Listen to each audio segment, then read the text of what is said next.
వందనాలు స్తోత్రాలు కలుగుగాక. సాయంత్రం సమయంలో మరొకసారి మీతో కలిసి వాక్య ధ్యానం చేయడానికి దేవుడు ఇచ్చినటువంటి అవకాశం బట్టి నేను దేవుడికి వందనాలు తెలియజేస్తున్నాను. యోహాను సువార్త 1వ అధ్యాయం 12వ వచనం. చూడకుండా ఎవరైనా చెప్తారా? చూడకుండా, బైబిల్ తీయకుండా. యోహాను సువార్త 1వ అధ్యాయం 12వ వచనం.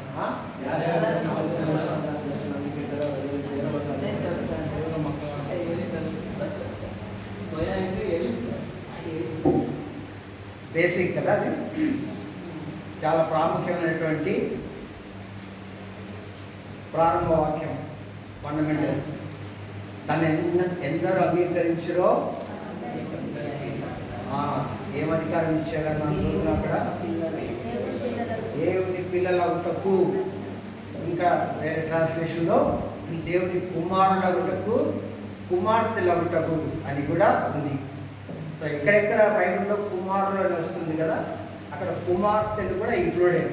సో ఆ హీబ్రూ కల్చర్లో కుమార్తెలను కూడా ఇంక్లూడ్ చేసేవాళ్ళు చెప్పరు. కాబట్టి యేసు ప్రభువుని అంగీకరించిన వాళ్ళందరూ ఎవరు? ఇప్పుడు దేవుని కుమారులు కుమార్తెలు. హల్లెలూయా. గలతీ పత్రిక 4వ అధ్యాయంలో ఒక వచనం చదువుకుంటాం. అది సెకండ్ స్టేజ్, చాలా ముఖ్యమైనటువంటి స్టేజ్. 4వ అధ్యాయంలో 6వ వచనం. కన్నడలో ఎవరైనా చదవండి. ನೀವು ಪುತ್ರರಾಗಿ ದೇವರು ಅಪ್ಪ ತಂದೆಯೇ ಎಂದು ಕೂರುವ ತನ್ನ ಮಗನ ಆತ್ಮನನ್ನು ನಮ್ಮ ಹೃದಯಗಳಲ್ಲಿ ಕಳಿಸಿಕೊಟ್ಟನು. ఇక్కడ ఏం చదువుతున్నాం? మనము యేసు ప్రభువులో విశ్వాసం ఉంచి ఆయన కుమారులు కుమార్తెలు అయినందుకు దేవుడు ఏం చేశాడంట? ఇప్పుడు మనలో ఆయన ఆత్మను ఉంచాడు. హల్లెలూయా. ఏం చదువుతున్నాం? మీరు కుమారులై ఉన్నందున ఏ ఆత్మను ఇచ్చాడని చదువుతున్నాం అక్కడ? నాయన, తండ్రి అని మొరపెట్టు తన కుమారుని ఆత్మను దేవుడు మన హృదయంలోనికి పంపింది. హల్లెలూయా. కాబట్టి ఇప్పుడు మన హృదయంలో ఉన్నటువంటి ఆత్మ, దేవుని ఆత్మ ఏమని మొరపెడుతుంది? నాయన, తండ్రి. హల్లెలూయా. చూడండి, దేవుడు మనలను ఒక సంబంధంలోనికి పిలిచాడు. హల్లెలూయా. ఎటువంటి సంబంధంలోకి పిలిచాడు? తండ్రి కుమారుల సంబంధం, లేదా తండ్రి కుమార్తెల సంబంధం. ఇంకొక వచనం చూసుకుందాం. రోమా పత్రిక 8వ అధ్యాయంలో 14వ వచనం. ಯಾರು ದೇವರ ಆತ್ಮನಿಂದ ನಡೆಸಿಕೊಳ್ಳುತ್ತಾರೋ ಅವರು ದೇವರ ಮಕ್ಕಳು. ಚದರಂడి ಮುಂದಕ್ಕೆ. ನೀವು ತಿರುಗಿ ಭಯದಲ್ಲಿ ಬೀಳುವ ಹಾಗೆ ದಾಸನ ಭಾವವನ್ನು ಹೊಂದಿದವರಲ್ಲ, ಮಗನ ಭಾವವನ್ನು ಹೊಂದಿದವರಾಗಿದ್ದೀರಿ. ಈ ಭಾವದಿಂದ ನಾವು ದೇವರನ್ನು ಅಪ್ಪ ತಂದೆಯೇ ಎಂದು ಕೂಗುತ್ತೇವೆ. చూడండి, ఇక్కడ ఏం చదువుతున్నాం మనము? ఎందరైతే దేవుని ఆత్మ చేత నడిపింపబడుదురో వారందరూ దేవుని పిల్లలు, కుమారులై ఉందురు, కుమార్తెలై ఉందురు. హల్లెలూయా. అంత మాత్రమే కాదంట, మనకి ఎటువంటి ఆత్మని ఇచ్చాడు? భయపడే ఆత్మని ఇవ్వలేదు, దాసత్వపు ఆత్మని ఇవ్వలేదు. కానీ మనకు ఇచ్చినటువంటి ఆత్మ దత్తపుత్రాత్మను పొంది అబ్బా తండ్రి అని మొరపెట్టుచున్నాము. హల్లెలూయా. అంత మాత్రమే కాదు, దేవుని పిల్లలని ఆత్మ తానే మన ఆత్మతో కూడా సాక్ష్యం ఇస్తున్నాడు. హల్లెలూయా. దేవుడు మనకి ఎంత గొప్ప భాగ్యాన్ని ఇచ్చాడు కదా. ఆయనలో విశ్వాసం ఇచ్చినప్పుడు మనల్ని కుమారులుగా అంగీకరించాడు. అంతవరకు మనం ఎవరో బయటి వాళ్ళం, అవుట్ సైడర్స్, దేవుని కుటుంబంలో నుంచి బయట ఉన్న వాళ్ళం, మనల్ని పిలిచాడు. ఇప్పుడు ఆ సంబంధంలో ఏ సంబంధం? ఇప్పుడు తండ్రి కుమారుడు. తండ్రి కుమారుడు లేదా తండ్రి కుమార్తెలు అనగానే భూమి మీద మనకు ఒక మంచి చక్కటి ఉదాహరణ మనం ఎక్కడ చూస్తామో? కుటుంబంలో. హల్లెలూయా. ఫ్యామిలీ, కుటుంబంలో మనము ఈ విషయాన్ని చాలా గ్రహించుకోవడానికి లేదా అర్థం చేసుకోవడానికి సాధ్యమవుతుంది. కుటుంబంలో ఒక కుటుంబంలో ఎవరుంటారు? తండ్రి, తల్లి, పిల్లలు, కుమారుడు, కుమార్తెలు. ఇది ఒక ఫ్యామిలీ. దేవుడు తన కుమారుల పట్ల తనకుండేటువంటి ప్రేమ, తన కుమార్తెల పట్ల తనకుండేటువంటి ప్రేమ మనం గ్రహించాలి అని మన కొరకు ఇక్కడ భూమి మీద ఏం పెట్టాడు? కుటుంబాన్ని పెట్టాడు. హల్లెలూయా. ఈ కుటుంబాన్ని ఎవరు పెట్టారు భూమి మీద? కుటుంబ వ్యవస్థను ఎవరు తీసుకొచ్చారు? దేవుడు తీసుకొచ్చాడు. ఈ కుటుంబంలోనే మనము ఏం చూడగలము? తండ్రి, తల్లి. తల్లి అక్కడ ఎక్కువ మెన్షన్ చేయరు బైబిల్లో. తండ్రి. కాబట్టి తండ్రి యొక్క ప్రేమ కుటుంబంలో ఏం కనిపిస్తుంది? పిల్లలు ఏం చూస్తారు? తండ్రి ప్రేమను చూస్తారు. ఇంకా ఏం చూస్తారు? తండ్రి ఆప్యాయతను చూస్తారు. ఇంకా తండ్రి పోషణ కదా, కుమార్తెలకు తండ్రి పోషణ, వారికి సమయానికి ఆహారాన్ని ఇవ్వడం, వారికి ఒక భద్రత, పోషణ, అన్నీ వారు పెరగడానికి ఏమేమి కావాలో అన్నీ ఆ కుటుంబంలో తండ్రి ఇస్తారన్నమాట. యేసు ప్రభు మనకి ఏం నేర్పించాడు? ప్రార్థన నేర్పించాడు కదా, పరలోకములో ఉన్న నా తండ్రి. హల్లెలూయా. కాబట్టి ఆ యొక్క సంబంధం, అటువంటి అందమైనటువంటి దాన్ని నిర్వచించలేనటువంటి ఒక సంబంధాన్ని దేవుడు మనకు ఇచ్చాడు. హల్లెలూయా.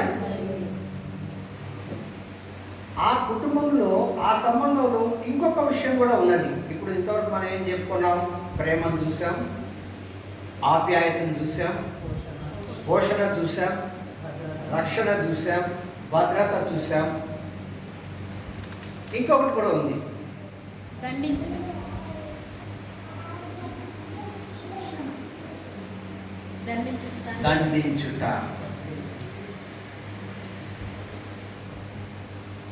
దండించుట చాలా ప్రాముఖ్యమైనది.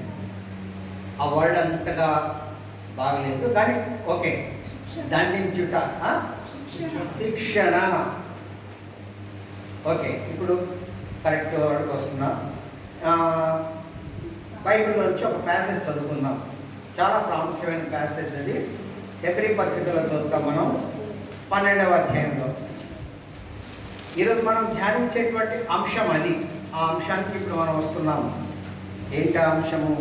12వ అధ్యాయంలో 1 నుంచి 11 వచనాలు చాలా ప్రాముఖ్యమైనది, కానీ అంత దూరం మనం చదవం. ఇప్పుడు 1వ వచనం నుండి 7వ వచనం వరకు చదువుకుందాం. కన్నడలో ఎవరైనా చదవండి, మీలో గమనించి వినండి. ఎందుకంటే దాంట్లో నుంచి నేను క్వశ్చన్స్ చేస్తాను, బైబిల్ చూడకుండా చెప్పాలి.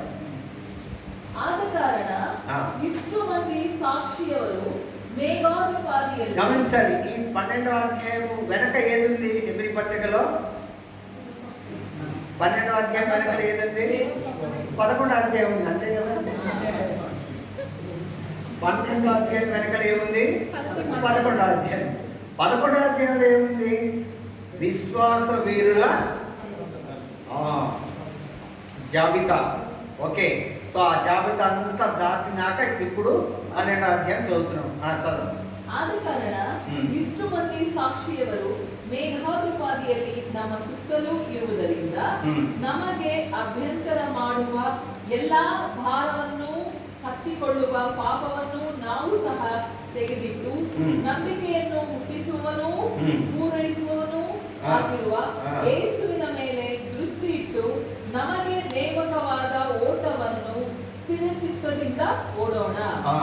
ಆತನು ತನ್ನ ಮುಂದೆ ಇಟ್ಟಿದ್ದ ಸಂತೋಷಕ್ಕೋಸ್ಕರ ಅವಮಾನವನ್ನು ಅಲಕ್ಷ್ಯ ಮಾಡಿ ಶಿಲುಬೆಯ ಮರಣವನ್ನು ಸಹಿಸಿಕೊಂಡು ದೇವರ ಸಿಂಹಾಸನದ ಬಲಗಡೆಯಲ್ಲಿ ಆಸನಾರೂಢನಾಗಿದ್ದಾನೆ. ನೀವು ಮನಗುಂದಿದವರಾಗಿ ಬೇಸರಗೊಳ್ಳದಂತೆ ಆತನನ್ನು ಆಲೋಚಿಸಿರಿ. ಆತನು ಪಾಪಿಗಳಿಂದ ಎಷ್ಟೋ ವಿರೋಧವನ್ನು ಸಹಿಸಿಕೊಂಡನು. ನೀವು ಪಾಪಕ್ಕೆ ವಿರೋಧ ತನಕ ಇನ್ನೂ ಅದನ್ನು ಎದುರಿಸಲಿಲ್ಲ. ಮಕ್ಕಳಿಗೆ ಹೇಳುವಂತೆ ನಿಮಗೆ ಹೇಳಿ ಎಚ್ಚರಿಕೆಯ ಮಾತನ್ನು ಮರೆತು ಬಿಟ್ಟಿದ್ದೀರೋ? ಏನೆಂದರೆ, ಮಗನೇ, ಕರ್ತನ ಶಿಕ್ಷೆಯನ್ನು ತಾತ್ಸಾರ ಮಾಡಬೇಡ. ಆತನು ನಿನ್ನನ್ನು ಗದರಿಸುವಾಗ ಬೇಸರಗೊಳ್ಳಬೇಡ.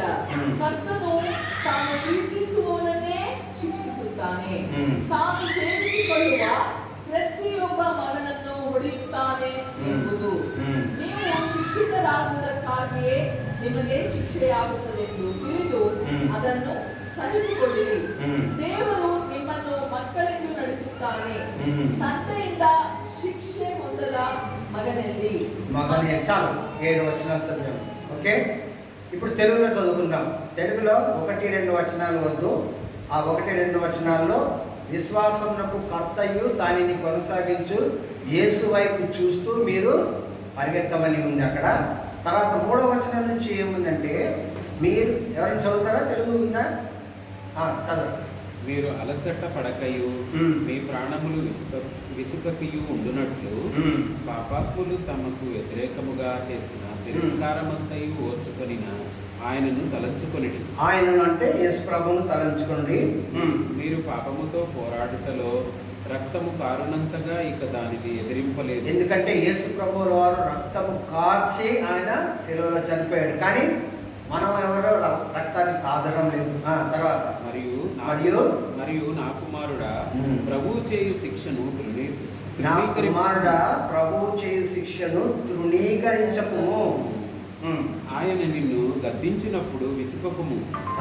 ప్రభువు తాను ప్రేమించు వారిని శిక్షించి తాను స్వీకరించు ప్రతి కుమారుణ్ణి దండించును అని కుమారులతో సంభాషించినట్లు మీతో సంభాషించుచు ఆయన హెచ్చరికను మరచితిరి. కుమారులతో సంభాషించినట్లు మీతో సంభాషించు ఆయన హెచ్చరికను మరచితిరి. శిక్షాఫలము పొందుటకై మీరు సహించుచున్నారు. దేవుని కుమారులనుగా మిమ్మును చూచుచున్నాడు. తండ్రి శిక్షింపని కుమారుడెవడు? అక్కడ ఏం చదువుతున్నాము? దేవుడు మనలను కుమారులుగా చూస్తున్నాడు, కుమార్తెలుగా చూస్తున్నాడు. ఇప్పుడు ఏం చేస్తున్నాడని మనం చదువుతున్నాం అక్కడ. మరియు నా కుమారుడా, ప్రభువు చేయు శిక్షను తృణీకరింపకు. కన్నడలో కూడా అదే ఉంది కదా. కన్నడలో ఏముంది?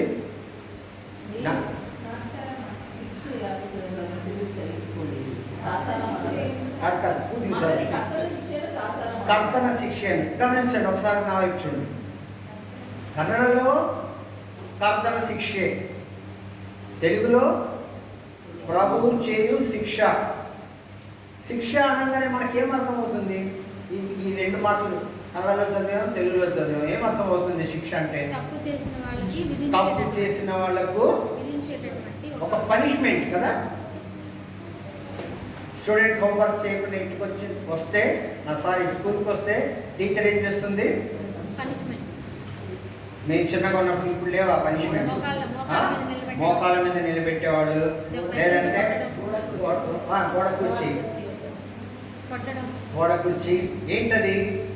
శిక్ష కదా. కాబట్టి మనకేమర్థం అవుతుంది? ప్రభువు చేసే శిక్షను అంటే కుమారులకు కుమార్తెలకు దేవుడు ఏమిస్తాడు?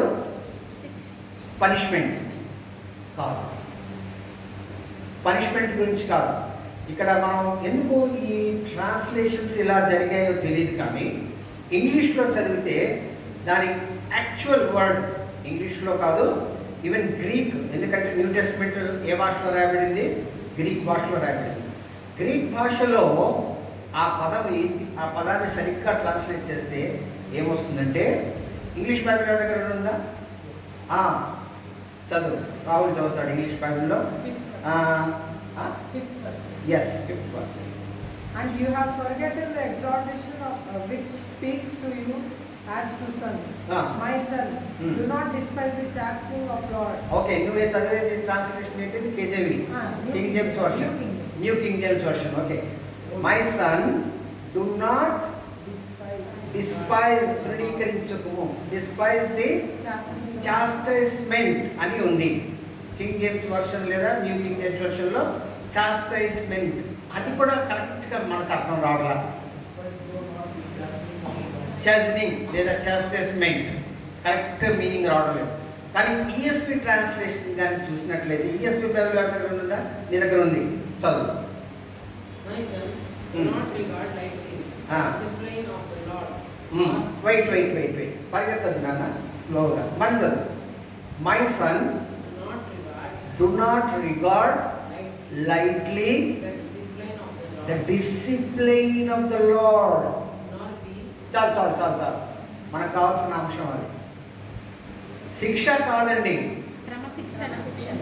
క్రమశిక్షణ. Discipline of the lord. కుమారుడా, ప్రభువు నీకు ఇచ్చు క్రమశిక్షణను నీవు తృణీకరించవద్దు. హల్లెలూయా, హల్లెలూయా.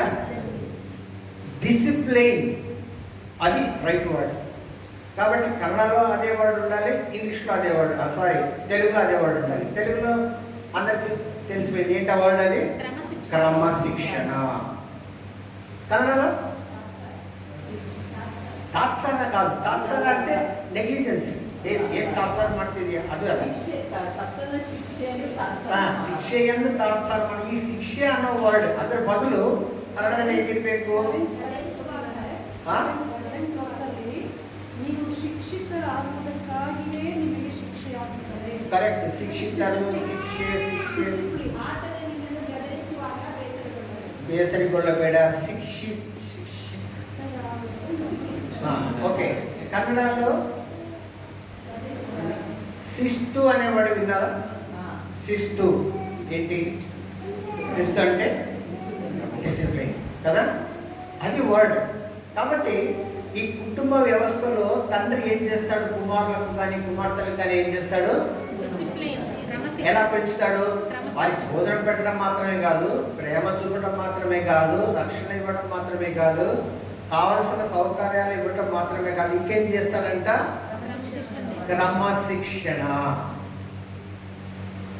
క్రమశిక్షణలో పెంచుతాడు. హల్లెలూయా. క్రమశిక్షణలో పెరగనటువంటి కుమారుడు కానీ కుమార్తెలు కానీ వారి జీవితాలు భయంకరంగా ఉంటాయి. కాబట్టి ఇప్పుడు దేవుడు ఇచ్చేటువంటి క్రమశిక్షణ, దాన్ని ఏం చేయకూడదంట? తాత్సారం చేయకూడదు లేదా నెగ్లెక్ట్ చేయకూడదు. అంటే దేవుడు ఎలా క్రమశిక్షణ అనగానే మనకు ఎవరైనా గుర్తుకొస్తారా? డిసిప్లైన్ అనగానే డిసిప్లైన్ అనే వర్డ్ ఎక్కువగా మనం చూసేటువంటి ఎవరైనా గుర్తుకొస్తారా? ఎక్కడ చూస్తాం డిసిప్లైన్ ఎక్కువగా? గవర్నమెంట్ ఆఫీస్లో చూస్తామా? చూడము. స్కూల్లో డిసిప్లైన్ పక్కా ఉండదు. మిలిటరీ, ఆర్మీ, హల్లెలూయా, ఆర్మీలో చూస్తాం మనం డిసిప్లైన్, క్రమశిక్షణ. Time to time, morning 4 o'clock లేవాలంటే 4 o'clock లేవాల్సిందే, అంతే. మొత్తం 50 రౌండ్లు కొట్టాలంటే సూర్య ఉదయించే లోపల 50 రౌండ్లు కొట్టి ఉండాలి, లేదంటే పనిష్మెంట్లు కదా. మేము చిన్నగా ఉన్నప్పుడు కొన్ని నెలలు ఒక ఆర్మీ క్యాంప్ దగ్గరలో ఉన్నాం. మేము చూసాను, నేను వాళ్ళ శిక్షణ ఎలా ఉంటుందో అని. చాలా కఠినంగా ఉంటుంది. హల్లెలూయా. డిసిప్లిన్. మన దేవుడు అటువంటి క్రమశిక్షణలో మనల్ని పెంచుతాడు. హల్లెలూయా. క్రమశిక్షణ అందరికీ ఇష్టంగా ఉంటుందా? క్రమశిక్షణ. ఇక్కడ ఉన్నారు పిల్లలు, రాహుల్ ఉన్నాడు, నిఖిల్ ఉన్నాడు, అది ఇంకా చిన్న బేబీ పాప పండుకొనింది. మేము చిన్నగా ఉన్నప్పుడు మమ్మల్ని మా నాన్న 5 గంటలకు లేపేవాడు. 5 o'clock మేము లెగవాలి. ఎనీ కాస్ట్ ఎంతసేపు ఉన్నా పడుకో, 5 o'clock లెగవాలి. 5 o'clock చిన్నగా ఉన్నప్పుడు ఎవరు లేస్తారు? లేచేవాళ్ళం కాదు. కానీ కరెక్ట్గా 5 o'clock లెగవలేదంటే ఏం చేసేవాడు? వచ్చి మా మొక్కల మీద నీళ్ళు గ్లాస్లో నీళ్ళు తీసుకొచ్చేవాడు. తిట్టుకొని లేసేవాడు. అంతే, లేచినాక ఇంక మళ్ళీ పడుకోకూడదు, వెళ్ళిపోవాలి గ్రౌండ్కి ఎక్సర్సైజ్కి. ఆ అలవాటు ఈరోజు కూడా మాకు అలాగే వచ్చేసి అలాగే ఉంది. 5 గంటలకు మేము ఇంకా బయట మీద ఉండడం. హల్లెలూయా. అటువంటి క్రమశిక్షణలో దేవుడు ఏం చేస్తాడంట, ఆయన పిల్లల్ని పెంచుతాడు. కాబట్టి కానీ ఆ క్రమశిక్షణ బాగుంటుందా, ఇష్టంగా ఉంటుందా? ఉండదు, కష్టంగా ఉంటుంది. అందుకే తాత్సారం చేయొద్దండి. ఆయన డిసిప్లైన్ ఎవరిని ఎవరిని ఎవరిని క్రమశిక్షణ ఇస్తాడంట దేవుడు ఎక్కువగా? ఎవరిని ఎక్కువ అంటే ఎవరిని ఎక్కువగా ప్రేమిస్తాడో వాళ్ళకి ఎక్కువ క్రమశిక్షణ, డిసిప్లైన్ కఠినంగా ఉంటుంది. ఈ మాటలు ఎక్కడి నుంచి తీసుకొచ్చాడు ఈ హెబ్రీ గ్రంథకర్త అంటే సామెతల గ్రంథం నుంచి తీసుకున్నాడు. సామెతల గ్రంథం 3వ అధ్యాయము 11-12 సేమ్ వర్సెస్. 3వ అధ్యాయము 11-12 చదువుతారు ఎవరైనా?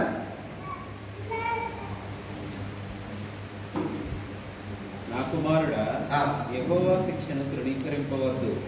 మళ్ళీ అక్కడ ట్రాన్స్లేషన్ శిక్ష అనే ఉంది. ఓకే. ఆయన గద్దింపునకు విసుకవద్దు. తండ్రి తనకు ఇష్టడైన కుమారుని గద్దించు రీతిగా యెహోవా తాను ప్రేమించు వారిని గద్దించు. యెహోవా తాను ప్రేమించు వారిని గద్దించు. హల్లెలూయా. ఇప్పుడు చెప్పండి, దేవుడు ఇచ్చేటువంటి ఈ క్రమశిక్షణ కావాలా వద్దా? ఎందుకు కావాలి?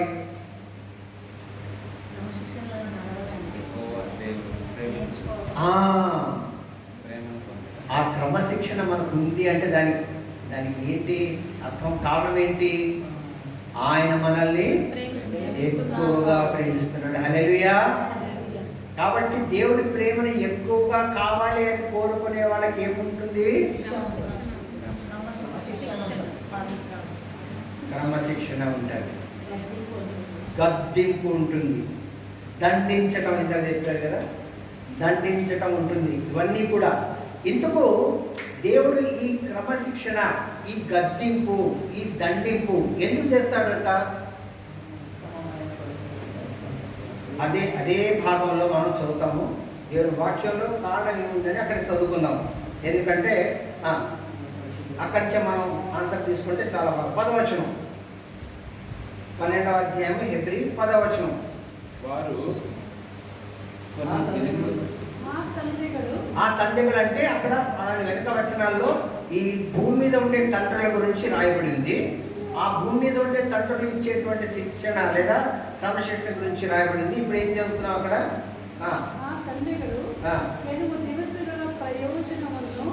ಲಕ್ಷ್ಯಕ್ಕೆ ತೆಗೆದುಕೊಂಡು ತಮ್ಮ ಮನಸ್ಸಿಗೆ ತೋರಿದಂತೆ ನಮ್ಮನ್ನು ಶಿಕ್ಷಿಸಿದರು. మనకి ఇప్పుడు ప్రస్తుతం మన ఫ్యామిలీ, మన కుటుంబాల్లో ఉండే తండ్రులు ఏం చేస్తారు? మనకు శిక్షణ ఇస్తారు. కానీ ఈ భూమి మీద వరకు అంతే కదా, వాడు ఇచ్చేటువంటి క్రమశిక్షణ లేదా ఆ శిస్తు ఈ భూమి మీద ఉన్నంత వరకే మనకి యూస్ఫుల్ కదా. అదే చెప్తున్నాడు. చెప్పి ఇప్పుడు నెక్స్ట్ ఏమంటున్నారు? అతను అంటే ఎవరు? పరలోకపు తండ్రి. ఇప్పుడు మనం ఫ్యామిలీ గురించి మాట్లాడుతున్నాం, తండ్రి గురించి మాట్లాడుతున్నాం కాబట్టి తండ్రి అనే చెప్తాం. పరలోకపు తండ్రి, ఈ లోకపు తండ్రి. ఈ లోకపు తండ్రులు ఇచ్చే శిక్షణ, క్రమశిక్షణ టెంపరీ. కానీ పరలోకపు తండ్రి ఇచ్చే శిక్షణ, క్రమశిక్షణ ఎటువంటిది? చదువుదాం, ఎందుకు అని చదువుదాం. ನಾವು ತನ್ನ ಪರಿಶುದ್ಧತೆಯಲ್ಲಿ ಪಾಲುಗಾರರಾಗಬೇಕೆಂದು ನಮ್ಮ ಹಿತಕ್ಕಾಗಿ ಶಿಕ್ಷಿಸುತ್ತಾನೆ. తెలుగు చదువుదాం. మనము తన పరిశుద్ధతలో పాలు పొందవలనని మన మేలుకే ఆయన శిక్షించుచున్నాడు. ఎందుకండి మనకు క్రమశిక్షణ ఇస్తాడు దేవుడు? మన మేలు కొరకు. ఎందుకు మన మేలు కొరకు? మనము ఆయన పరిశుద్ధతలో పాలు పొందాలి. హల్లెలూయా. అంటే ఆయన ఎట్లాగా పరిశుద్ధుడుగా ఉన్నాడో మనము కూడా అంతే పరిశుద్ధతలోనికి రావాలి. పేతురు పత్రికలో చదువుతాం కదా, ఆయన పరిశుద్ధుడు కాబట్టి పరిశుద్ధత లేని వారు ఎవరు కూడా దేవుణ్ణి చూడలేరు. కాబట్టి దేవునికి ఉన్నటువంటి పరిశుద్ధత మనలోనికి వచ్చేంత వరకు మనల్ని ఏం చేస్తాడంట దేవుడు? క్రమశిక్షణ. ఇంకొక వాడుక భాషలో చెప్పాలంటే రుద్దుతా ఉంటాడు యేసు. ఎందుకు రుద్దుటం అనేటువంటి వాడు ఎందుకు చూసేస్తామంటే ఎందుకు చూసేస్తాం చెప్పండి? పాత్రలు టికెట్ కదా, పాత్రలు షైనింగ్ రావాలి, మంచి షైనింగ్ రావాలంటే ఏం చేస్తారు?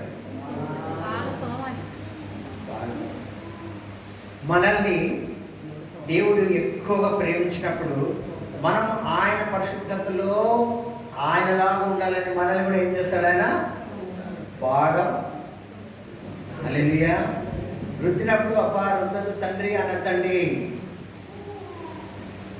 హల్లెలూయా డిసిప్లిన్ ఆఫ్ ద లార్డ్. ఇప్పుడు ఈ తండ్రి క్రమశిక్షణ అన్నప్పుడు వాక్యంలో ఎలాగ క్రమశిక్షణ అనేది మనం చూసుకున్నాం. రెండు అంశాలు ఉన్నాయి దాంట్లో. ఎట్లాగా దేవుడు తన కుమారులను కానీ కుమార్తెలను కానీ క్రమశిక్షణలోనికి నడిపిస్తాడు. రెండు అంశాలు చాలా ముఖ్యమైనవి. మొదటిది ఏంటి? ఆయన మనల్ని క్రమశిక్షణలో పెడుతున్నాడు అనడానికి ఏంటి? మొదటిది నంబర్ 1 చదువుకుందాం. యాకోబు పత్రిక వెళ్ళిపోదాం. యాకోబు హెబ్రీ పత్రిక ప్రక్కలోనే ఉంది. ఎంతో దూరం తిరగాల్సిందే, ఒక పేజ్ తిప్పేసి చాలు. యాకోబు పత్రిక 1వ అధ్యాయం 2 మరియు 3 ఈ 2 వచనాలు చదువుతున్నాం. ನನ್ನ ಸಹೋದರರೇ, ನಿಮ್ಮ ನಂಬಿಕೆಗೆ ಆಗುವ ಪರಿಶೋಧನೆಯು ತಾಳ್ಮೆಯನ್ನುಂಟು ಮಾಡುತ್ತದೆಂದು ತಿಳಿದು ನೀವು ನಾನಾ ವಿಧವಾದ ಕಷ್ಟಗಳಲ್ಲಿ ಬಿದ್ದಿರುವಾಗ ಅದನ್ನು ಕೇವಲ ಆನಂದಕರವಾದದೆಂದು ಎಣಿಸಿರಿ. ಆ ತಾಳ್ಮೆಯು ಸಿದ್ಧಿಗೆ ಬರಲಿ. ಆಗ ನೀವು ಶಿಕ್ಷಿತರು, ಸರ್ವ ಸುಗುಣವುಳ್ಳವರು, ಏನೂ ಕಡಿಮೆ ಇಲ್ಲದವರು ಆಗಿರುವಿರಿ. చదివారు కదా, కన్నడలో చదివిన సిస్టర్. ఇప్పుడు తెలుగులో ఒకరు చదవండి. చదివేటప్పుడు ఆ 2 ముఖ్యమైన వర్డ్స్ ఉన్నాయి. ఆ వర్డ్స్ని మీరు గమనించి చదవండి. చదివినాక నేను అడుగుతాను, ఆ వర్డ్స్ ఏమని చెప్పాలి. నా సహోదరులారా, మీ విశ్వాసమునకు కలుగు పరీక్ష ఓర్పును పుట్టించునని ఎరిగి మీరు నానా విధములైన శోధనలలో పడినప్పుడు అది మహానందమని ఎంచుకొనుడి. మీరు సంపూర్ణులను అనునాగులను ఏ విషయంలోనైనను కొదవలేని వారినై ఉండునట్లు ఓర్పు తన క్రియను కొనసాగింపనీయుడి. ఇది యాకోబు అక్కడ విశ్వాసులకు మనకు రాస్తున్నటువంటి పత్రిక. ఇప్పుడు రెండు పదాలు అని చెప్పాను కదా, ఏంటి ఆ 2 పదాలు చెప్పండి? ఓర్పు కలుగుతుంది, ఇంకోటి ఆనందము. ఓర్పు, ఓకే, సహనము, ఓకే, ఇవన్నీ కూడా అవుట్కమ్. ఇవి ఫలితాలు, ఫలాలు అన్నమాట. క్రమశిక్షణ వల్ల వచ్చేటువంటి రిజల్ట్స్ ఇవి, ఫ్రూట్స్. ఇంకొక మాటలో చెప్పాలంటే దేవుడు మనల్ని క్రమశిక్షణలో పెట్టినప్పుడు వచ్చేటువంటి ఫ్రూట్స్ ఏది? ఓర్పు, సహనము, ఏ విషయంలో కొదువ లేకుండా ఉండడము, సంపూర్ణులుగా ఉండడము, సర్వగుణ సంపూర్ణులుగా ఉండడం, ఇవన్నీ కూడా రిజల్ట్స్. కానీ ఆ రిజల్ట్స్ ఎట్లా వచ్చాయి? క్రమశిక్షణ వలన. లేదు, ఆ పర్టికులర్ వర్డ్స్లో ఉన్నది 2వ వచనాన్ని మాత్రం చదవండి. 2 మాత్రమే చదవండి, ఓన్లీ 2. విశ్వాస్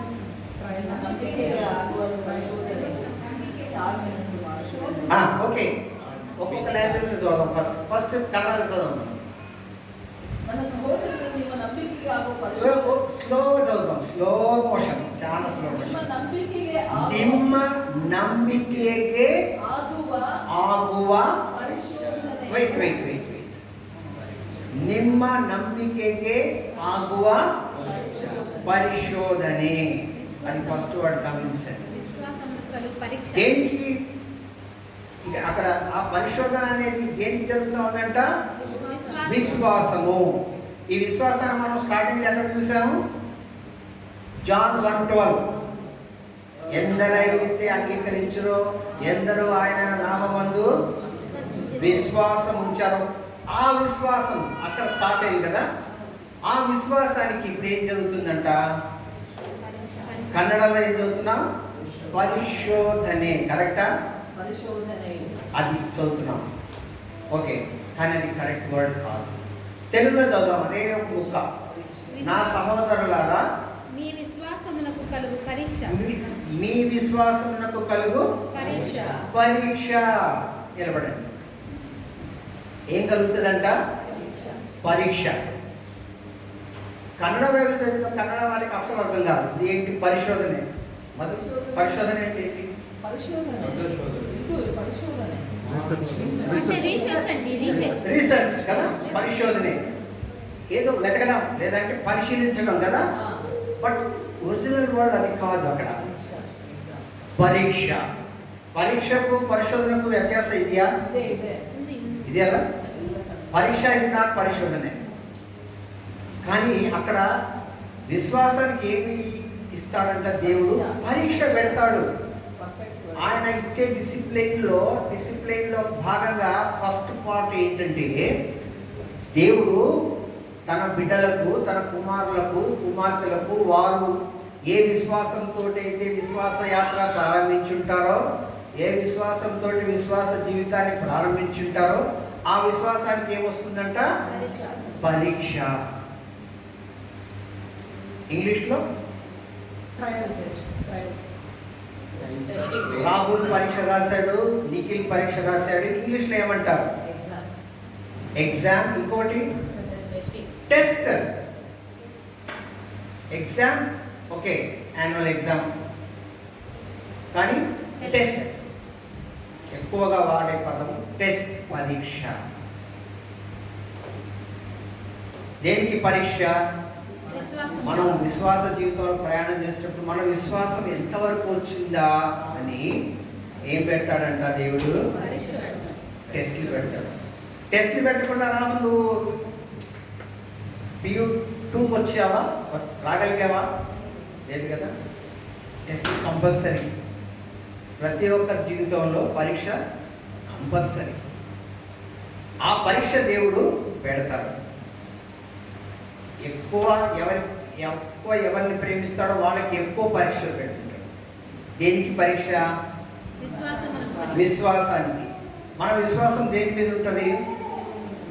దేవుని మీద ఉంటుంది. మన విశ్వాసం దేని మీద ఉంటుంది? వాక్యం మీద ఉంటుంది. మన వాక్యం మీద మనకున్న నమ్మిక మీద ఏమొస్తుంది? పరీక్ష. పరీక్ష ఎవరు పెడతాడు?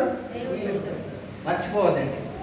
దేవుని డిసిప్లిన్లో, దేవుని క్రమశిక్షణలో ఎగ్జామ్ పెట్టేది ఎప్పుడు కూడా దేవుడే.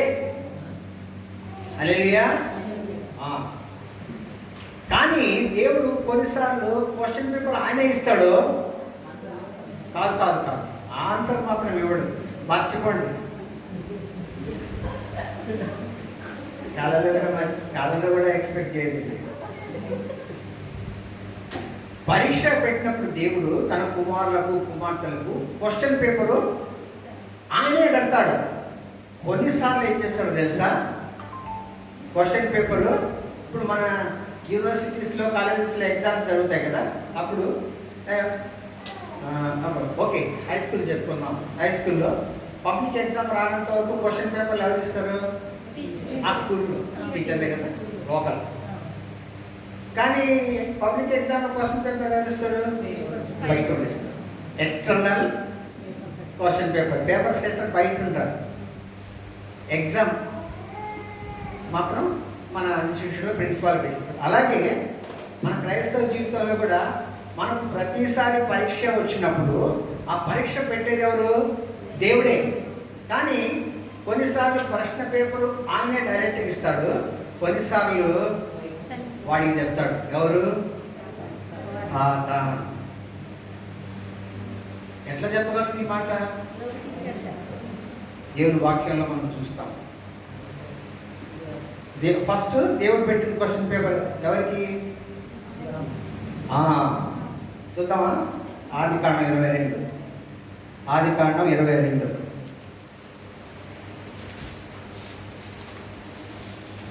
ఆదికాండం 22 ఒకటో వచనం.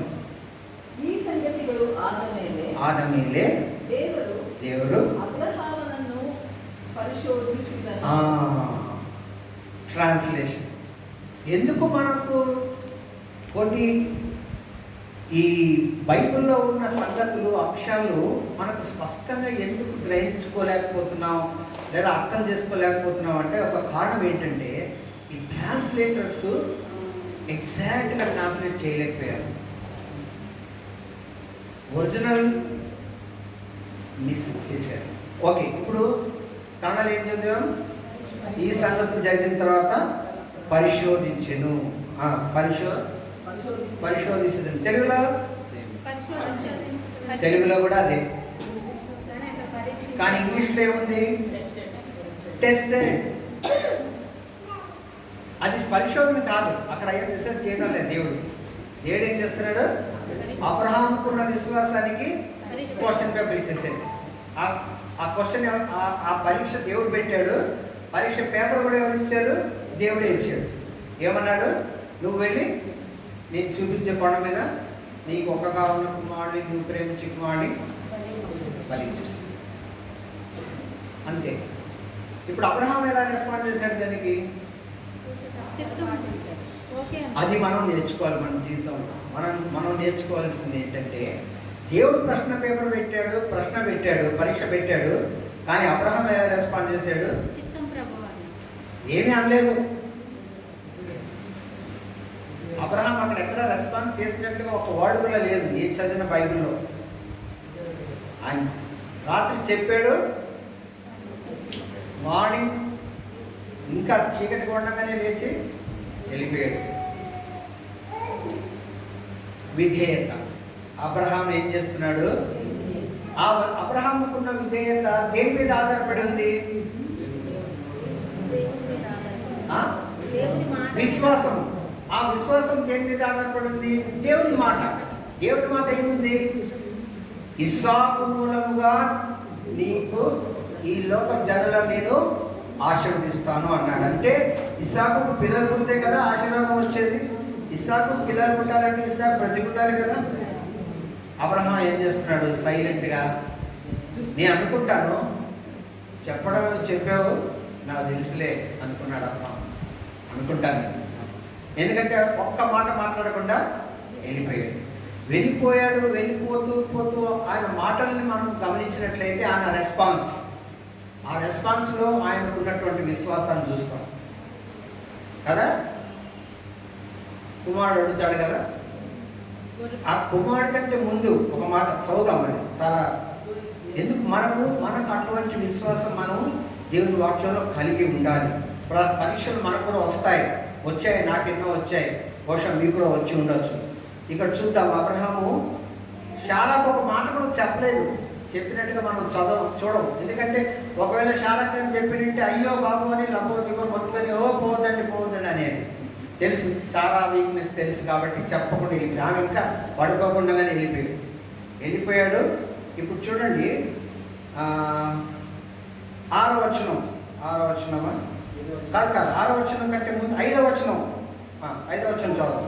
తన పనివారితో మీరు గాడిదతో ఇక్కడనే ఇప్పుడు ఆ స్థలంకి వెళ్ళాడు, కొండ దగ్గరికి వెళ్ళాడు. పనివాళ్ళు ఇద్దరు, గాడిద, కుమారుడు, తాను. అక్కడికి వెళ్ళిన తర్వాత ఏం చెప్తున్నాడు పనివారితో? నేనును ఈ చిన్నవాడును అక్కడికి వెళ్ళి, చూడండి, నేనును ఈ చిన్నవాడును అక్కడికి వెళ్ళి దేవునికి మొక్కి మరలా మీ యొద్దకు వచ్చేదమని చెప్పి. మరలా మేము వచ్చేస్తాం. ఎట్లా ఉంది చూడండి ఆయన విశ్వాసం. నేను ఒక్కనే వాపసు వస్తాను అందులో, మేము వెళ్ళి మొక్కి మళ్ళీ వస్తాం వాళ్ళకి చెప్పేసి. ఇప్పుడు క్వశ్చన్, ఇప్పుడు కుమారుడు అడుగుతున్నాడు, నాన్న అంత బాగుంది, కర్రలు ఉన్నాయి, నిప్పు ఉంది, అన్నీ ఉన్నాయి, దాని పనికి గొర్రెపిల్ల ఎక్కడుంది? ఏమంటున్నాడు ఆయన? దేవుడు చూచుకును. ఇలా మన ఆత్మీయ జీవితంలో మన విశ్వాసానికి దేవుడు ఇట్లాంటి పరీక్షలు పెడుతుంటాడు. దేవుడి మాట మీద మనకు ఎంత మట్టుకు విశ్వాసం ఉంది, ఆ పరీక్ష వచ్చినప్పుడు మనం ఆ విశ్వాసాన్ని, ఆయన ఇచ్చిన వాగ్దానాన్ని మనము పట్టుకొని అలానే ప్రార్థన చేస్తుంటాయి. హల్లెలూయా. అప్పుడు దేవుడు ఏమిస్తాడు? ఫలితం ఇస్తాడు. నా జీవితంలో చూశాను, ఎన్నో ఉన్నాయి. ఉదాహరణ చెప్పాలంటే ఒక్క చిన్న ఉదాహరణ ఏంటంటే, నేను ఎగ్జామ్ రాసినప్పుడు ఆ ఎగ్జామ్ రాసిన సమయంలో పుస్తకాలు కొనేటువంటి సామర్థ్యం కూడా మాకు ఉండాల. బుక్స్ క్లాస్లో ఏం చెప్పారో అదే ఇది ఇంటర్మీడియట్ సెకండ్ ఇయర్లో జరిగిన విషయం చెప్తున్నా. క్లాస్లో ఏం చెప్పారో అంత మట్టుకే రాసుకోవడం. లైబ్రరీలో ఏం బుక్ దొరికాయో ఆ లైబ్రరీలో బుక్లు ఎన్ని రోజులు ఇస్తారు? 15 days అంతే, ఎక్కువ లేదు, మళ్ళీ వాపస్ ఇచ్చేది. అంత మట్టుకే కొనడానికి ఇంకా వేరే పుస్తకాలు కొనడానికి అవకాశం లేదు. అటువంటి సమయంలో దేవుడు నాకేమి ఇచ్చాడు వాగ్దానము? నా పర్సనల్ రీడింగ్ టైంలో నీవు నమ్మకంగా ఉంటే నీ నమ్మకాన్ని నేను ఆశీర్వదిస్తాను. నేను నమ్మకంగా ఉన్నా, నాకు ఎంత మటుకు చదవడానికి అవుతుందో అంత మటుకు చదువుకున్నా. ఎగ్జామినేషన్కి వెళ్ళా, public exam, first public exam intermediate second ఇయర్లో. వెరీ ఫస్ట్ ఎగ్జామ్లో చాలా టఫ్ పేపర్ ఇచ్చారు. కానీ నేను ఎంత మటుకు చదువుకున్నానో అంత మటుకు నేను రాశాను. ఇంకా అంతకంటే రాయలేదు కదా, రాసేసాను. ఎగ్జామ్స్ అన్నీ అయిపోయినాయి. ఒక పేపర్ మాత్రమే టఫ్గా ఉండేది. పరీక్షల్లో అన్ని పేపర్లు ఈజీగా ఇవ్వడు దేవుడు. పరీక్షలు రాసేవాళ్ళకి చెప్తున్నా, అన్నీ బాగా అన్నీ ఈజీగా అన్నీ రాసేసాను. అన్నీ ఈజీగా ఉండవు, ఒక్కటెక్కడో పెట్టింటాడు దేవుడు. ఆ ఒక్క పేపర్లో నువ్వు అనుకున్నంతగా నువ్వు రాయలేకపోతావు. సమయం ఉండకపోవచ్చు, లేదా అవకాశం ఉండకపోవచ్చు. 100 మార్క్స్ బదులు నువ్వు 80 మార్కులే రాసింటావు, లేదా 90 రాశావు. అయ్యో ఆ ఒక్క 10 మార్కులు రాసింటే బాగుండేది అనుకుంటాం, అంతే. అలాంటి పరిస్థితుల్లో నేను కూడా ఎగ్జామ్ హాల్ నుంచి బయటకు వచ్చేసాను. నేను ఎగ్జామినేషన్, నాకు చిన్నప్పటి నుండి ఎగ్జామినేషన్స్ ఎంతవరకు రాశానో అంతవరకు కూడా నాకు ఒక్క అలవాటు ఏముండిందంటే, ఎగ్జామ్ రాసిన తర్వాత ఆ ఆన్సర్ షీట్ క్లోజ్ చేసి, ప్రభువా నువ్వు ఏమి ఇచ్చావో నీ ఇచ్చిన జ్ఞానం చొప్పున ఈ పరీక్ష ఇక్కడ రాశా, ఇప్పుడు నీకు ఇస్తున్నా, దాన్ని నువ్వే దిద్దు, ఎవరు దిద్దుతారో నా దగ్గర నువ్వే దిద్దు, నువ్వే మార్కులు అని చెప్పి క్లోజ్ చేసి అక్కడ హాల్ నుంచి బయటకు వచ్చిన తర్వాత నేను తిరిగి క్వశ్చన్ మార్కులు చూసేవాడిని కాదు, క్వశ్చన్ పేపర్ని. మా ఫ్రెండ్స్ అందరూ బయటకు వచ్చేసి ఈ క్వశ్చన్ రాసావా, ఇది ఎంత ఈజీగా ఇది రాసావని చెప్తున్నాను. నేను అస్సలు ఆ పక్కన చూడడం లేదు. వాళ్ళు చెప్పి ఏం రాసావా, ఏమంటే రాసింది రాశాను, వస్తా, గుడ్ బై అన్నాను, వెళ్ళిపోయింది. చాలామందికి ఇంటికి వచ్చాక ఈ క్వశ్చన్ నేను రాశాను 5 మార్కులు, అది ఇంకో 3 మార్కులు రావచ్చు, ఈ 10వ మార్క్ క్వశ్చన్ ఒక 6 మార్కులు రావచ్చు, అట్లా రాసుకుంటారు. రాసుకొని ఇంత రావచ్చు అని లెక్కలేస్తారు. నేను ఇంతవరకు లెక్కలు ఎప్పుడు వేయలేదు. ఆ క్వశ్చన్ పేపర్ తిరిగి చూసేవాడిని కాదు, తీసుకొని వచ్చి ఇట్లా ఎందుకు చూడాలి? నేనేమన్నా మళ్ళీ వెనక్కి వెళ్ళి చేంజ్ చేయగలనా? చేయండి. చూసి అనవసరంగా మరుసటి రోజు రాయబోయే ఎగ్జామ్ను చెడగొట్టుకోవాల్సిందే, కానీ ఇంకేం జరగదు. కాబట్టి అలా రాసేసాను, వచ్చేసాను. ఆ రోజు నుంచి నా ప్రార్థన అంటే, ప్రభువా మొత్తం నేను రాయలేకపోయాను, నువ్వు ఎంతవరకు రాపించావు అంత రాశాను. ఎగ్జామ్ నీదే, రిజల్ట్ నీదే, అంతే. రిజల్ట్ వచ్చేద్దాం, దేవుని మహిమార్థమే చెప్తున్నాను. రిజల్ట్ వచ్చిన తర్వాత కాలేజీలో నాది ఒక్కడిదే ఫస్ట్ క్లాస్. నా ఫ్రెండ్స్ 2 ఉన్నారు. ఒకరికి బుక్స్ పబ్లిషింగ్ షాప్ ఉంది, ఇప్పటికీ ఉంది వాటికి, Raghavendra publishing house. Book publishing ఇంత బుక్స్ ప్రింట్ చేసి ఇంత బుక్స్ తెచ్చేవాడు వాడు. వాడికి 52% వచ్చింది, ఇంకొకరికి 53% వచ్చింది. ఫస్ట్ క్లాస్ ఎవరికి రాలేదు కాలేజీలో, ఓన్లీ 1 ఫస్ట్ క్లాస్. దేవుని మహిమార్థమే, నా ఒక్కడిది మాత్రమే. హల్లెలూయా. పరీక్ష పెడతాడు, కానీ పరీక్ష ఆన్సర్ రాసేది ఎవరిది? రెస్పాన్సిబిలిటీ మనది. ఒక ఉదాహరణ. ఇంకొకటి, ఇప్పుడు ఎక్స్టర్నల్ ఎగ్జామినర్ని పెట్టిన పరీక్షలు కూడా దేవుడు పెడతాడు కొన్నిసార్లు. ఒక ఉదాహరణ చెప్పచ్చు, ఎవరైనా చెప్తారా? యోబు, మన బ్రదర్ ఇక్కడే ఉన్నాడు. యోబు విషయంలో పరీక్ష దేవుడే పెట్టింది యోబుకు. మనం యోబు పుస్తకాన్ని కానీ చదివినట్లయితే సైతాన్ వచ్చి పర్మిషన్ తీసుకున్నాడు కదా. దేవుడు పర్మిషన్ ఇవ్వకుండా ఉంటే వాడు పరీక్ష పెట్టిండేవాడా? కాబట్టి పరీక్ష పెట్టింది ఎవరు? దేవుడే. ఓకే, సిలబస్ ఎవరు ఇచ్చారు వాడికి? దేవుడే. ఈ సిలబస్లో నుంచే నువ్వు క్వశ్చన్ ఇవ్వాలి, అంతే అంతే, ఎక్కువ దూరం పోవద్దు. హల్లెలూయా. కొన్నిసార్లు దేవుడు మన జీవితంలో మన విశ్వాసానికి పరీక్షలు పెట్టినప్పుడు దేవుడు పెట్టినట్లుగా అనిపించదు, ఎక్కడి నుంచో బయట నుంచి వచ్చినట్లు అనిపిస్తుంది. కానీ దాని వెనుక ఎవరు ఉంటారు? దేవుడు. మన జీవితంలో వచ్చే ప్రతి పరీక్ష కూడా దేవుడు పెడతాడు. పెట్టడానికి ఎవరిని వాడుకుంటాడు? కానీ ఇప్పుడు తమాషా మీరు గమనించాలి, సైతాన్ ఏమనుకుంటాడంటే నేనే పెట్టాను పరీక్ష అనుకుంటున్నాడు వాడు. హల్లెలూయా. వాడు మూర్ఖుడు, వాడు ఇప్పటికీ మూర్ఖుడుగానే ఉన్నాడు. వాడు ఏమనుకుంటాడు? నేనే పెట్టాను చూడు అనుకుంటున్నాడు వాడు. కానీ పేరేది ఎవరు లాస్ట్కి? హల్లెలూయా. ఎందుకు? యోబు చివరి వరకు తన విశ్వాసంలో నమ్మకంగా ఉన్నాడు. పరీక్ష కాబట్టి దేవుడి డిసిప్లిన్లో మొదటి పార్ట్ ఏంటి? ఎలా క్రమశిక్షణలో పెడతాడు తన బిడ్డలను, తన కుమార్తెలను పరీక్షల ద్వారా, ఎగ్జామ్. ఓకే. ఇప్పుడు యాకోబు పత్రిక వెళ్ళిపోదాం. టైం చాలా ఫాస్ట్గా వెళ్ళిపోతుంది. బహుశా ఎక్కువ కవర్ చేయలేని అనుకుంటాను. చూద్దాం. యాకోబు పత్రిక ఇప్పుడు మళ్ళీ 2వ వచనం. నా సహోదరులారా, మీ విశ్వాసమునకు కలుగు పరీక్ష ఓర్పును పుట్టించునని. గమనించండి. ఇప్పుడు ఈ పరీక్ష ఏం చేస్తుందంటే ఓర్పు పుట్టిస్తుంది. యోబుకి ఎంత ఓర్పు వచ్చింది, అబ్రహాముకి ఎంత ఓర్పు ఉండింది, అక్కడి వరకు వెళ్ళి కత్తి ఎత్తుకునేంత వరకు ఓర్పు ఉంది కదా. తర్వాత నెక్స్ట్, మీరు నానా విధములైన శోధనలలో పడినప్పుడు. పాస్. ఈ పరీక్ష అయింది. ఇప్పుడు ఎక్కడ పడుతున్నారు అని అక్కడ యాకోబు రాస్తుంది, నానా విధములైన శోధనలలో పడినప్పుడు. కారణాలు ఏముంది? ನಾನಾ ವಿಧವಾದ ಕಷ್ಟಗಳಲ್ಲಿ ಇದ್ದಿರುವಾಗ. ఎంత వ్యత్యాసం ఉంది కదా. ట్రాన్స్లేటర్ బై శోధనలు, కష్టాలు ఎక్కడ మనకు కొంతన కనిపించడం. ఓకే. ఇంగ్లీష్లో ఏమని చూద్దాం. King James version, new King James. Trials. ఈఎస్వీలో కూడా అదే ఉంటుంది. చదువు బాబు ఈఎస్వీ. When you meet trials. When you meet Trials. Wait. చూడండి ఇంగ్లీష్లో ఏముంది? ట్రయల్స్. కన్నడలో కష్టాలు. తెలుగులో కూడా కష్టాలనే చదువుకోండి, ఏం పర్లేదు. శోధనలు కాదు. శోధన ఈజ్ టోటలీ డిఫరెంట్.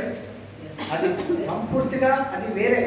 ఆ టాపిక్ మరి ముందు వచ్చే సందర్భంలో నేను మీకు చెప్తాను. శోధన కాదు. శోధన ఈజ్ టెంప్టేషన్. సింపుల్గా చెప్పాలంటే కదా, టెంప్టేషన్. అది తినాలనో, ఇది తీసుకోవాలనో, అది చేయాలనో. ఓకే. దానికి రూట్ వేరే, కాజు వేరే, ఎఫెక్ట్ వేరే. అది తర్వాత చూద్దాం. ఇప్పుడు మనం చూస్తుండేది సెకండ్ పార్ట్. డిసిప్లిన్లో ఫస్ట్ పార్ట్ టెస్ట్ అయితే, సెకండ్ పార్ట్ ఏంటి? ట్రయల్స్, కష్టాలు లేదా ఇబ్బందులు, శ్రమలు, కష్టాలు, ఇబ్బందులు. చూడండి ఈ యాకోబు హెబ్రీ పత్రిక నుంచి మీరు చివరి వరకు, నా చిన్న రిక్వెస్ట్ ఏంటంటే దయచేసి హెబ్రీ పత్రిక నుంచి ప్రకటన వరకు ఈ లెటర్స్ చాలా ఇంపార్టెంట్ లెటర్స్. ముఖ్యంగా ఈ రోజులో మనకు కావాల్సిన ఆత్మీయ పాఠాలను ఈ ఎపిస్టల్స్లో దేవుడు బాగా చక్కగా రాశాడు. ఎందుకంటే ఈ పత్రిక రాసేటప్పటికి ఆది సభలో ఏం జరిగింది? పెంతెకోస్తు రోజున పరిశుద్ధాత్మ దేవుడు దిగి వచ్చాడు. అందరూ పరిశుద్ధాత్మతో నింపబడ్డారు. సంఘం ప్రారంభమైంది. స్టెఫెన్ మరణం తర్వాత ఏం జరిగింది? అపోస్తలుల కార్యములు 8వ అధ్యాయం 1వ వచనం.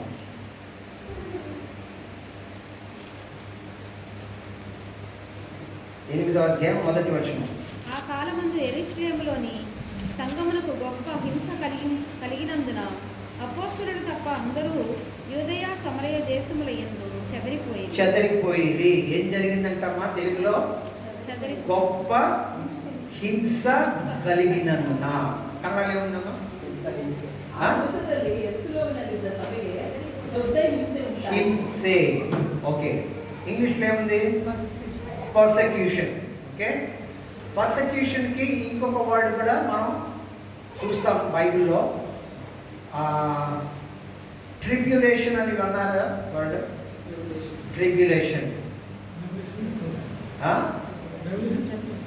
రెవల్యూషన్స్ కంటే ముందుగా మనము ఆ వర్డ్ ఎక్కడ చూస్తామంటే మత్తయి సువార్త 24వ అధ్యాయం చూద్దామా. మత్తయి సువార్త 24వ అధ్యాయం యేసు ప్రభువు రెండవ రాకడ గురించినటువంటి అధ్యాయం అది. ఆ అధ్యాయంలో యేసు ప్రభువు వారు చెప్తున్నారు. 24వ అధ్యాయం 20వ వచనం చదువుతామా. ಆಗ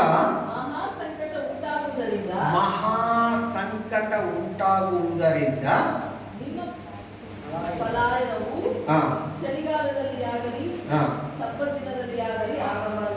ಪ್ರಾರ್ಥಿಸಿ. ಓಕೆ. మహాశ్రమ తెలుగులో, కన్నడలో మహా సంకట, ఇంగ్లీష్లో గ్రేట్ ట్రిబ్యులేషన్. ఇది సెకండ్ పార్ట్. దేవుని యొక్క డిసిప్లిన్లో ఇది రెండవ భాగం గమనించాలి. దేవుని ఇచ్చే డిసిప్లిన్లో ఫస్ట్ భాగం ఏంటి? టెస్ట్. అందరూ చెప్పండి, టెస్ట్, పరీక్ష. ఇది రెండవ భాగం ఏంటి? తెలుగులో చెప్పండి. కష్టాలు, హింస, శ్రమ. కన్నడలో సంకట, హింసే, శ్రమే. ఇంగ్లీష్లో ట్రయల్స్, ట్రిబ్యులేషన్, పర్సెక్యూషన్. ఇది ఇప్పుడు గమనించాలి. ఈ ట్రయల్స్, ట్రిబ్యులేషన్, పర్సెక్యూషన్ ఎందుకు ఇస్తాడు?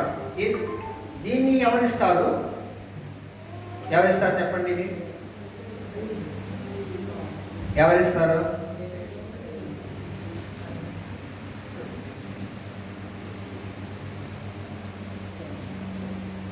ఎవరిస్తారు? ఇది పరీక్ష ఎవరిస్తారు? దేవుడిస్తాడు. కొన్నిసార్లు ప్రశ్న పేపర్ ఆయన ఇస్తాడు, కొన్నిసార్లు వాడికి చెప్తాడు. అయిపోయింది ఫస్ట్ పార్ట్. Second part. ఇప్పుడు సెకండ్ పార్ట్లో హింస, సంకట, శ్రమే. ఇది ఎవరిస్తారు?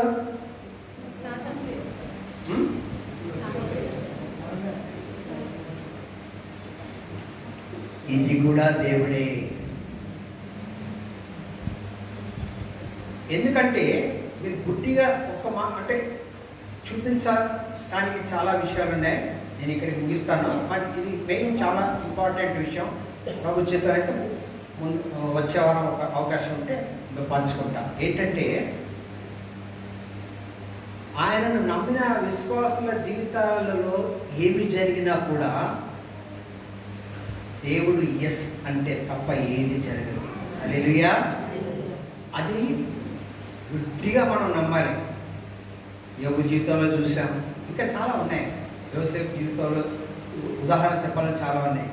ఒకటి, నాకు ఈ పరిస్థితి నాకు ఉంది కదా, ఈ పరిస్థితికి ఆయన ఎస్ అంటేనే కారణం ఎవరైనా ఉండొచ్చు. అంటే మనం గమనించాలి. ఇది విశ్వాసులకు వచ్చేటువంటి డిసిప్లిన్. విశ్వాసులు కాని వాళ్ళకి అది నేను నెక్స్ట్ పార్ట్లో చెప్తా. ఇప్పుడు మనం కేవలం విశ్వాసులు, దేవుని విశ్వాసంలో ఉన్నవారికి వచ్చేటువంటి దాని ఆ డిసిప్లిన్ గురించి మాత్రమే మనం ధ్యానిస్తున్నాం. ఈ ట్రయల్స్, కష్టాలు, సంకటం. ఈ ఫస్ట్ ఎగ్జాంపుల్ మనం చూస్తాం. యాక్ట్స్లో స్టెఫన్ యొక్క హతసాక్షి అయిన తర్వాత ఆ హింస రావడం మంచిదైందా కాదా? మంచిదైంది. హింస రావడాన్ని బట్టి ఈరోజు మనం ఇక్కడ కూర్చొని ఆయన ఆరాధించు. చెల్లా చెదరైపోయారు మొత్తం. ఆది సభ అంతా మొత్తం అపోస్తలులు తప్ప మిగిలిన వాళ్ళందరూ ఇంకొకరికి వెళ్ళిపోయారు. అలా తామస్ ఇక్కడ వచ్చిందంటే ఈరోజు మనం ఆయన ఆ విశ్వాసంలో ఉన్నాం. హల్లెలూయా. కాబట్టి అది మంచికే జరిగింది కదా. కానీ దీనికి పర్మిషన్ దేవుడు ఎవరికి ఇచ్చాడంటే సైతానికి ఇచ్చాడు. ఓకే, నువ్వు ఏం చేయాలనుకున్నావో చేసుకో అనేసి దేవుడు ఇచ్చిన పర్మిషన్ బట్టి సైతానికి ఇచ్చిన ఆ ఒక పర్సిక్యూషన్, హింస, సంకటం, శ్రమ. యాక్చువల్గా ఫస్ట్ సెంచురీ సభ ఇతిహాసం కావాలి, తెలుగులో చరిత్ర. చరిత్ర కానీ మనం చదివినట్లయితే మనం నిజంగా we are so much blessed today. వాళ్ళు అనుభవించినటువంటి, అందుకనే మీరు యాకోబు చదవండి. ఈ హెబ్రీ పత్రిక మెయిన్ పర్పస్ అదే, ఆ సాక్షులందరి గురించి చెప్పి. ఎందుకంటే ఆ విశ్వాసులు అటువంటి కష్టాల్లో వెళ్తున్నారు, సంకటంలో వెళ్తున్నారు, హింసలో వెళ్తున్నారు. వాళ్ళు ఇంకేమి డిస్పైర్ అయిపోతున్నారు. ఏమో ఎక్కువ పొరపాటు అయిపోయింది, ఇంకా మనం వదిలేద్దాం అనుకుంటున్నారు. వదిలేద్దండి. అది ఆ రైటర్ ఏమంటున్నాడు, మీరు లేదు లేదు, ఇది డిసిప్లైన్. మీరు ఆయన కుమారులు, మిమ్మల్ని ఎక్కువ ప్రేమిస్తున్నాడు కాబట్టి మీకు ఈ డిసిప్లైన్. కాబట్టి మీరు మనకుందా బెడ్రి, మీరు ధైర్యం చెడవద్దండి, ముందుకెళ్ళండి. 12వ అధ్యాయం సమయం లేదు కాబట్టి నేను పూర్తిగా చదవలేదు, కానీ అక్కడ అదే ఎక్సార్టేషన్ ఇస్తాడు, మీరు ముందుకెళ్ళండి. 11వ వచనం 12వ అధ్యాయం, సారీ, హెబ్రీ పత్రిక 12వ అధ్యాయం 11వ వచనం. ಯಾವ ಶಿಕ್ಷೆಯಾದರೂ ಸತ್ಕಾಲಕ್ಕೆ ಸಂತೋಷಕರವಾಗಿ ತೋಚದೆ. ಯಾವ ಶಿಕ್ಷೆ అంటే ಯಾವ ಶಿಕ್ಷಣ, ಶಿಸ್ತು ಆದರೂ ಸಂತೋಷಕರವಾಗಿ ತೋಚದೆ, ದುಃಖಕರವಾಗಿ ತೋಚುತ್ತದೆ. ಆದರೂ ತರುವಾಯ ಅದು ಶಿಕ್ಷೆ ಹೊಂದಿದವರಿಗೆ ನೀತಿ ಎಂಬ ಫಲವನ್ನು ಕೊಟ್ಟು మనస్సుಗೆ సమాధానವನ್ನು ಉಂಟು ಮಾಡುತ್ತದೆ. ఇది ప్రస్తుతం మీకు చాలా కష్టంగా ఉంది.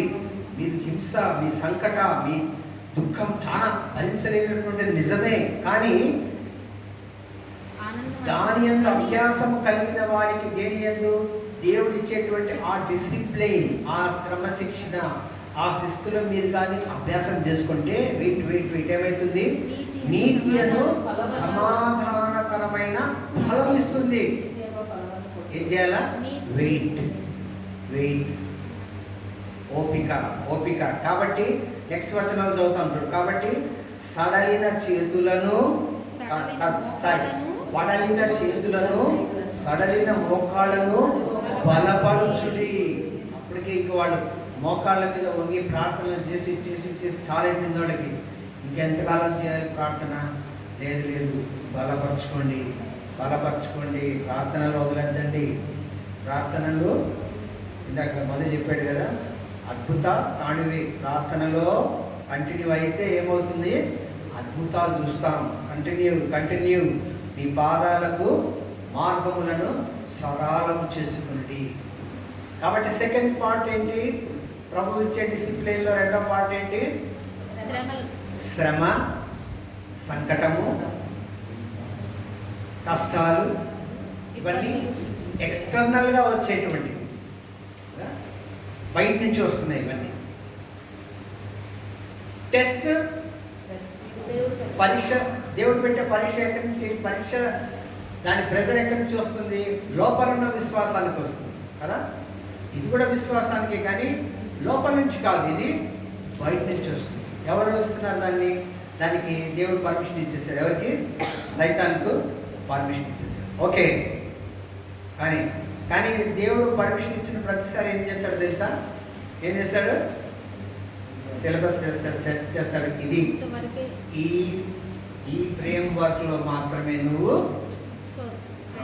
అది ఒక లైన్ కూడా దాటి అవతలి లేదు. హల్లెలూయా. ఆ విశ్వాసం మనలో ఉండాలి. ఆ విశ్వాసము మనలో, అది మనం కాపాడుకోవాలి. హల్లెలూయా.